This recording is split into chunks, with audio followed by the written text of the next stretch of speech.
House Speaker Joe Straus announced this morning he will not be seeking re-election. He has been a strong, moderate voice at the Capitol since his arrival as a state representative in 2005.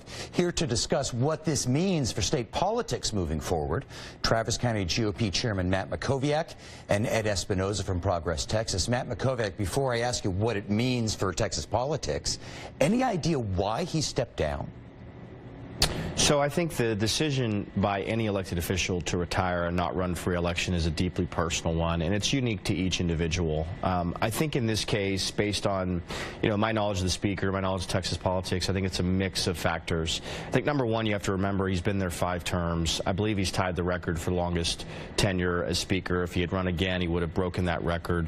I don't think setting records are all that important to him, but I think he felt like he'd been there a long time, and 10 years in that role is pretty grueling. It is a nonstop job. It's a statewide job, basically, because you're traveling the state all the time, and it doesn't pay very much, right? So you obviously have to be balancing that with your business interests. But look, I think that it was an unclear path for him, perhaps through his own primary for the Texas House, but particularly back to another term as Speaker. The Texas House is considering changing their rules so that they have the Republicans elect a Republican first. I think that was creating some uncertainty, and my guess is he doesn't love kind of the place that politics is in right now, and he wasn't sure about what the future would hold for him. So I think all that combined in a unique way, and I think that he made the decision on his own terms and his own timeline. Yeah, Ed Espinoza, why do you think he stepped down, or is stepping down? Yeah, look, he's clearly frustrated.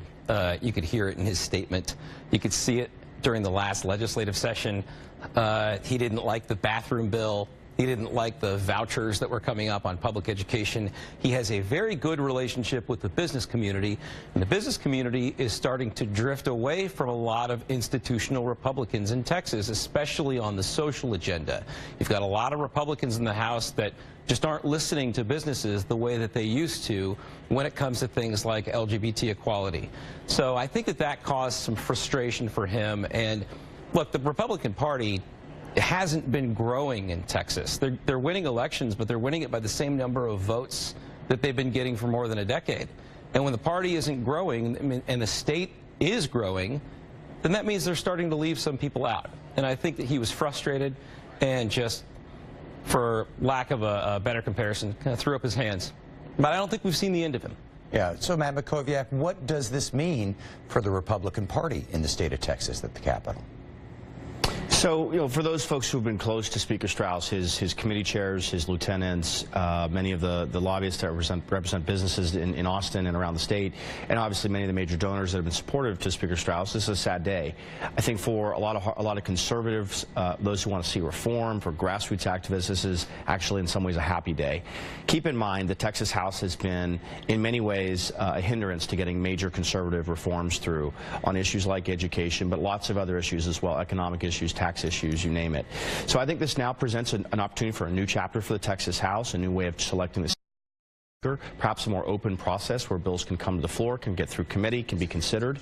And I think that this gives, the governor and lieutenant governor a chance to have a new partner that they can work with going forward. Ed Espinoza, what about Democrats? Is this an opening for them, or is this bad news?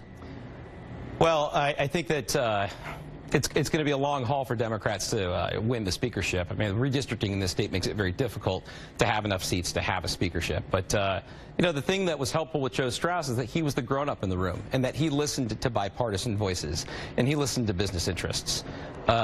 Lacking someone like Joe Straus, you're probably going to get legions of Republicans seeking this position. And I think that the outcome is going to be very unpredictable. Okay. All right. Well, Joe Straus, Speaker since 2009, but no more. Gentlemen, thank you both very much for coming by. Thanks.